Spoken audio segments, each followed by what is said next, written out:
Hey guys, what's going on? George here.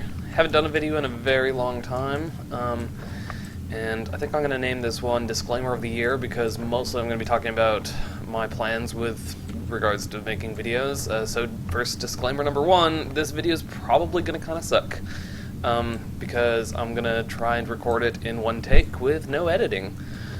So probably this will be more similar to a live stream than like a properly edited YouTube video, but the reason behind that is basically I've sort of come to some conclusions with regards to how I make videos.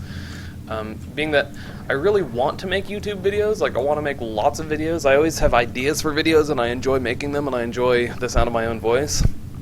It's just that I suck at video editing. I don't have the tools for video editing, I don't have the hard drive space for video editing, I don't have the time or the energy for video editing, and well-edited videos make a huge difference and are very hard to make. And so a lot of times I'll have a really cool idea for a video and then I will sort of veto it in my own mind after sort of doing the pre-production because I'm just like I don't have the energy to put in a good week and a half of polishing this video to get rid of all the times when I said because I was trying to do something in the game and instead of talking and I got sidetracked.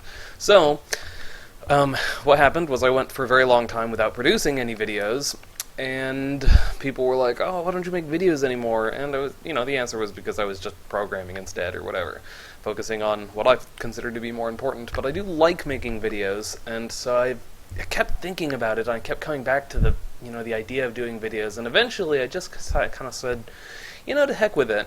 If having crummy videos is better than having no videos, so I think that people will just have to accept that my videos are going to be kind of raw, because they're videos coming from the developer making the game and not from like someone who considers himself to be a professional video editor. And I'm just going to try to come in here and rant about stuff that I find interesting, at any given time. So hopefully it'll turn into a video series. Hopefully I'll do them more often. And if not, then, well, to heck with it. But I really do like making videos. And I got a lot of stuff to talk about because we've been doing all sorts of cool stuff with this new patch. But instead of letting this individual video drag on long enough to talk about every single thing, I think what I'd like to do with this video is just show off one very minor thing that I've been working on more recently. I need someone... You go use that. For this video, I think I'm just going to show off something I've been working on more recently, which is I've been doing some updates to the damage calculations. Don't know if it'll be super noticeable, but I want to talk about how armor works in the game and how I've changed it. So when ships sort of shoot at each other, the bullets have a damage map that is sort of a two-dimensional array of like the damage that they do. It's a map. It shows kind of the shape of the damage profile for that weapon, and it's applied to wherever you hit on a per pixel basis. So the place where the bullet hits, it goes through the array of damages, and it applies to every pixel a certain amount of damage. So you can really think of every... that the interior of ship is a 16 by 16 tile grid. Every tile on the inside, every tile on the inside maps to a pixel on the outside. And when you get hit, it's damaging both the tiles and the pixels at the same time.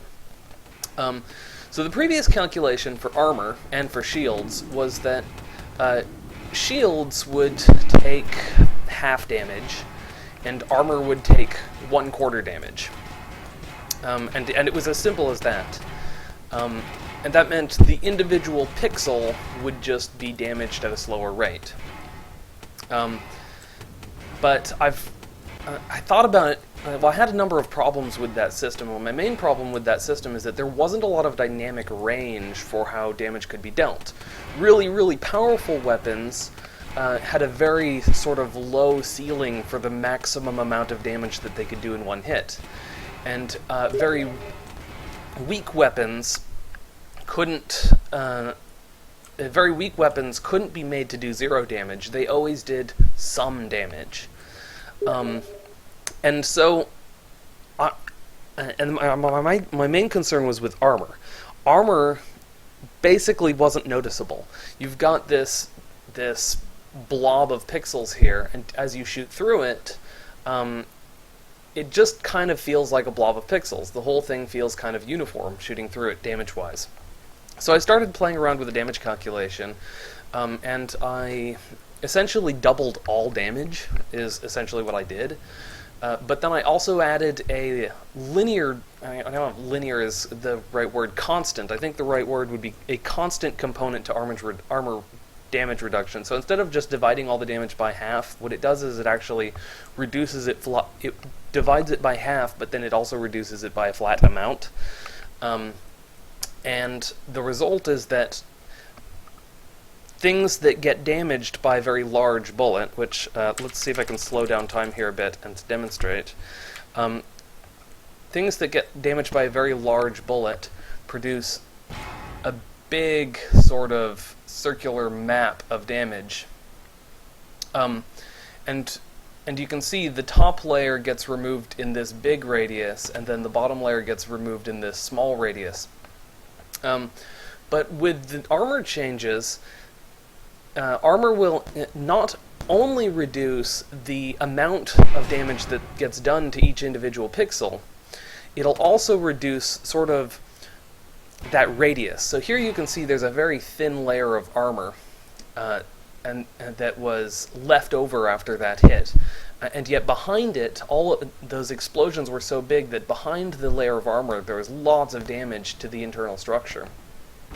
But if you have a thick enough layer of armor, like I have in this ship, what will happen is that that whole radius of the damage will actually be much smaller on the armor than it would be on a non-armored section of the ship, because the outer edges of the radius are doing less damage sort of per pixel, and any damage that's less on a per pixel basis is going to almost floor out to 0 given the new armor mechanic, which means that basically really, really weak weapons can do almost 0 damage to armor. Like, they'll basically, tiny little bullets will just bounce off of really heavily armored ships.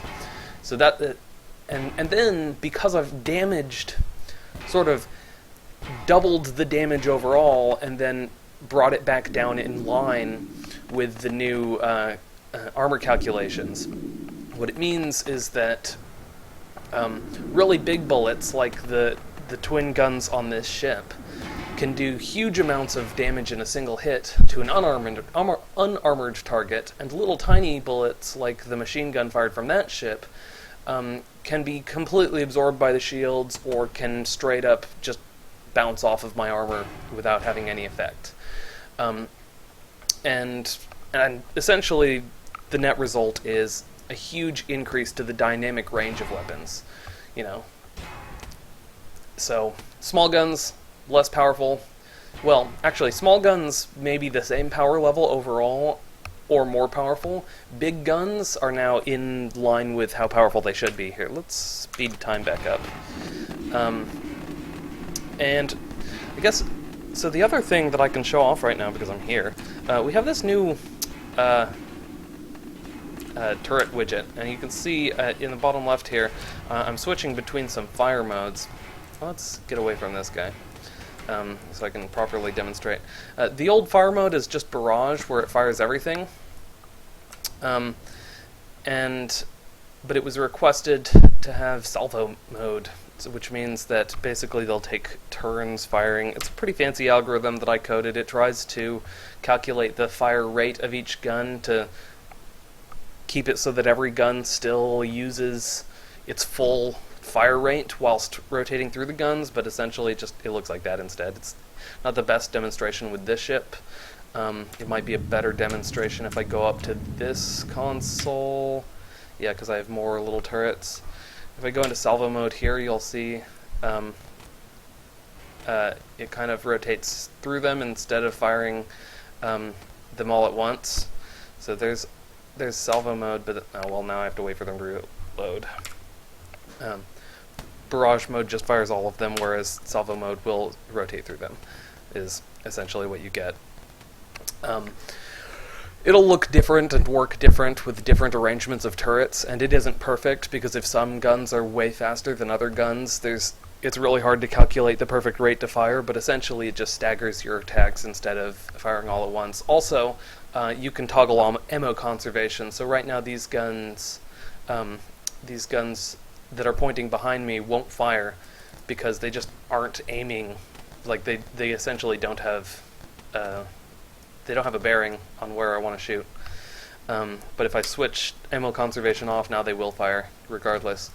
Not so useful if you have a lot of turrets, but on ships that only have forward-facing guns, a lot of times I found that you would try to strafe someone while shooting, forward, and your guns would just be like, your crosshairs aren't pointing forward, so I'm not going to shoot in that direction. And it gets pretty irritating. And so now that we have the UI element, I can sort of toggle between them, and I think it works a lot better. Anyways, those are two relatively minor features. I've shown off a big ship here that I'm working on adding into the expansion. I guess, well, not expansion, patch. The next patch. It's not an expansion. Pretend I didn't say that. See? Told you this video was unedited. The next patch is going to have more new ships, including this one. This ship is now allowed to be added because we have a new turret mount that are larger. We have a new engine that's larger. So, new modules added, which has allowed us to add new ships. And look at the size of this engine. I love this engine. It's just an unreasonably large engine. But, yeah, I think that's the first video. So, I'll try to make more in the future. And I'll try to keep them to slightly lower quality than this one was. I mean, I've had a ton of caffeine today, so I'm gonna guess that I did this slightly better than I expected. And if you hated this video, then, well, that's what you get for watching videos made by the developer. I'm busy doing other things, but I do hope you enjoyed watching it, and maybe next time I'll talk about the ridiculous intro storyline quest tutorial thingamajig that you're going to all be forced to play through when you start a new game. But maybe you won't hate it. But anyways, thanks for watching, and I'm going to go away now.